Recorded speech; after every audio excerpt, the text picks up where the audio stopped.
Hey, we're just a snippet of Squanch Games, and we're here to talk about High On Life, our new action-adventure, comedy, Metroidvania, first-person shooter that is nothing at all, a little bit like Microsoft Excel.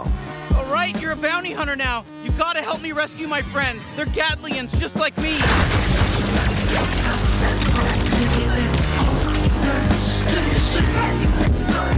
That's our game, High On Life. Pretty insane. There's a lot to talk about. Let's dive in. So Justin, you're typically known for working in animation. What brings you into the world of games? Why are you in the world of games? I'm obsessed with games, have been my whole life. Always had ideas, always had, things I would love to make, but just never thought I could ever step into that arena because I lack all the skills needed.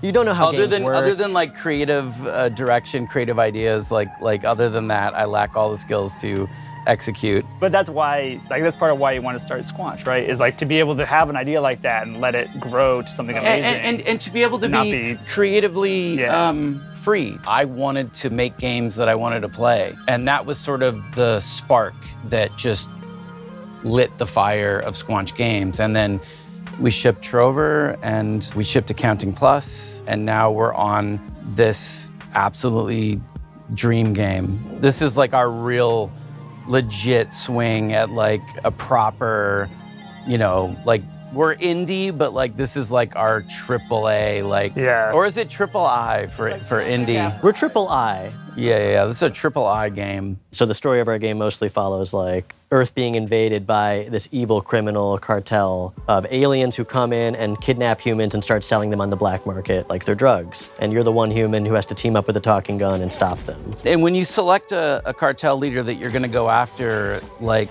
it opens the portal door to that world that they're in. Erich, can you tell us a little bit about the worlds of the game, the art style of the game, the visuals? Yeah. So we spent a lot of time kind of constructing and creating these awesome alien worlds. Myself and Mikey Spano, who is our art director, him and I worked a ton on the sort of art direction of the game. He really kind of landed in this space, which was kind of Blade Runner meets the Muppets. So we're trying to capture that feeling with all of our characters, especially our aliens.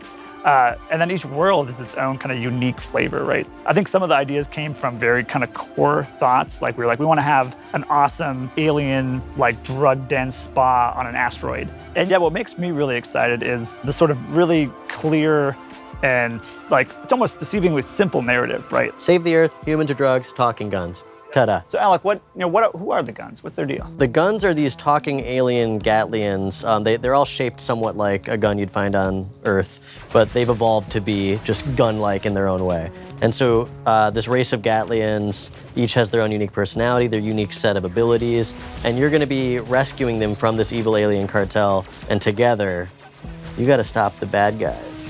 And get more Gatlians. Yeah, collect more Gatlians. Yeah, a lot of players are gonna have very different experiences depending on what gun they favor.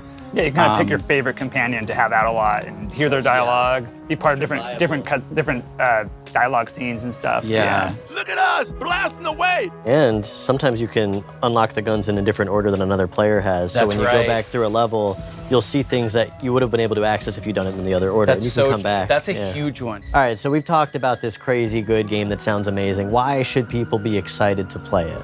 As a studio, we are attempting to bring A-level adult comedy into video games. Something I love about Squanch is we would put a lot of effort into things that a lot of other studios wouldn't even bother with, like a single small joke that 5 players might find. Well, okay, now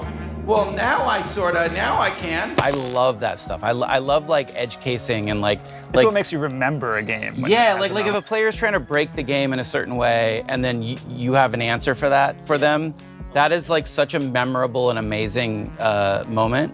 It's almost like watching TV, but the viewer is able to reach into the TV and poke a thing, and the character has to respond to that. And there's so much fun to be had for the most part. You can skip it all. We worked really hard on it if you want to skip it. Yeah, if you want to just miss out on Yeah, if you're a big dummy and you don't want to play the game at all, that's fine. We're not going to judge you. We're just going to be upset.